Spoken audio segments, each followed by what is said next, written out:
Number two, next one is goal.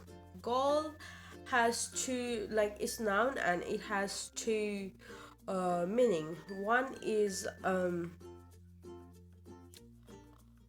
the trait of being rude and impertinent. It's like rude and not polite.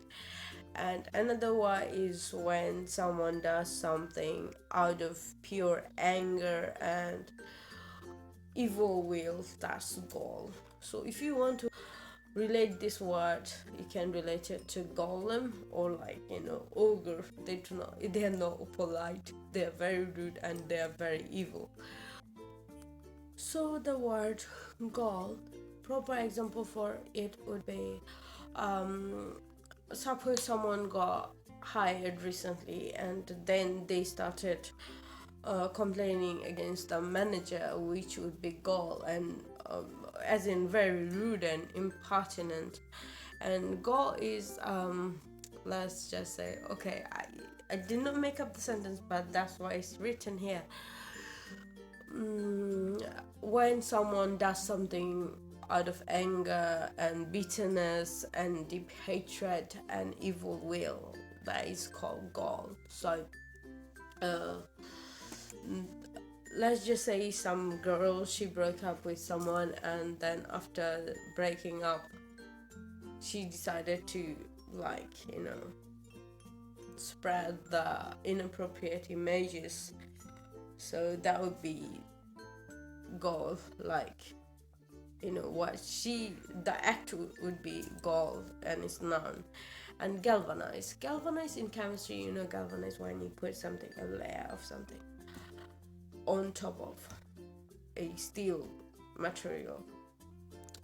So galvanize is to inspire someone. It's a verb. So let's just say someone is very down and a family member or a friend talks to him or her about it and, like, inspire him. That would be, like, he would be galvanized. So yeah, if you want to remember it like that, that could work. And girlless is like girl. It has this connection. So girlless means someone who is very talkative. Yeah, it has something to do with girls talk too much. So that's girlless, and it's an adjective. So next is gosh, and it is an adjective. Someone who is not very social, and someone doesn't go, like, lack that socializing skill. Who that person is gosh, and it's an adjective. Usually otakus and, like, the people who watch anime and like geeks, they are gosh people. And, like, I'm myself an anime freak. So, like, like, when I talk about stuff like that, you shouldn't offend anyone, because, like, I got myself included as well. And German is when something that is not relevant. Suppose there is a case going on and the guy who's, like, accused of doing something, he starts talking to the jury about how he recently published a book. That would be germane. It's like, and obviously the judge would tell him to stop talking about it because it's germane. And next word is glut. So the glut has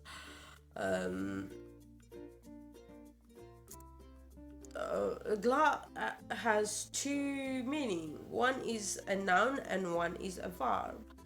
So when it is a noun, it's okay. Also, before I say anything, try to relate the word to gluttony. Gluttony is like, 7 deadly sins. So you get my point. So glut is when there is an excess supply of something. Let's just say, people don't want to buy something, but there are a lot of supply. There is a lot of supply of that product in the market. That would be glut. And for var, it would be inbox glutted. Okay, so let's just say when a famous company decides to hire someone, they would ask for resumes, and the post box would be flooded with resumes. So it would be glutted with resumes. So the next word is gossamer. Gossamer. If you hear the word gossamer, like if I hear the word gossamer, it kind of reminds me of glass and something very flimsy and something very delicate, like gossamer. It's like butterfly. So something that is like literally means something very delicate. So glasses and butterfly wings, they are an example of gossamer, and it's an adjective, and it means something that is very very delicate. For example, me, I could be example of that too. Gregarious. Gregarious is opposite to. Remember that word we talked about before? Gosh, someone who's awkward and not doesn't have social skill. Gregarious is opposite to that. Someone who's very social and in extrovert, that is gregarious. And some people can be gosh and gregarious at the same time. People who are like selectively social. I think I'm like that because like I'm selectively social. Like some people would find me very socially awkward, but my close friends, they would find me gregarious. So the next word is gillless. Gillless. And it is free of deceit. So an innocent girl in anime, just say like, you know, what can I say? Let's just say little babies, they are actually gillless. You know, they do not have horrible intentions and they're very innocent, so that's gillless. And if you want to relate the word with something, it's like guiltless, someone who doesn't have, let's just say guiltless, someone who is like free of deceit and guiltless. And it's hackneyed. Hackneyed, the word has hack in it, so obviously it would have a negative connotation, and it's an adjective. It means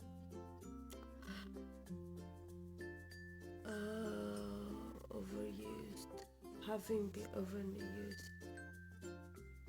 Ice when she highlighted. Okay, hackney is when something is not significant, not sincere. When it's like not sincere. For example, well, this is, I've got a good example for this one. Hackney is when someone says something and you find it very hackneyed. If you tell someone that you've got depression and mental illness, and they would just be like, don't be sad. And if you say you've got anxiety, they'll be like, oh, don't just think too much. So that's hackneyed. When someone makes a statement or something and it is a hackneyed advice, it's like not sincere and something that lacks significance.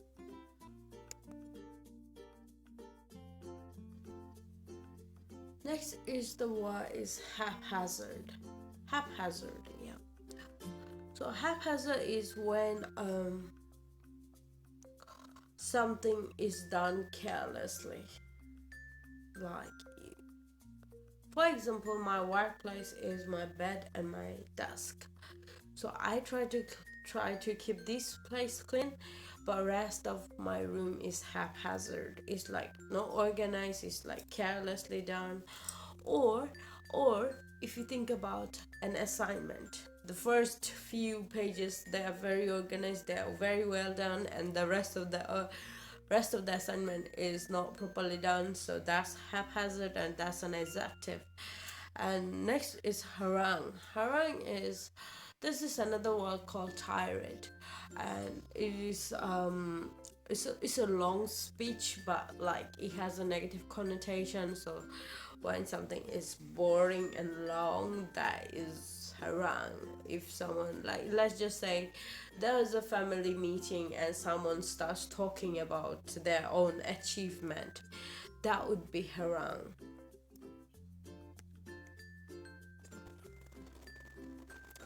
So the next word is harried.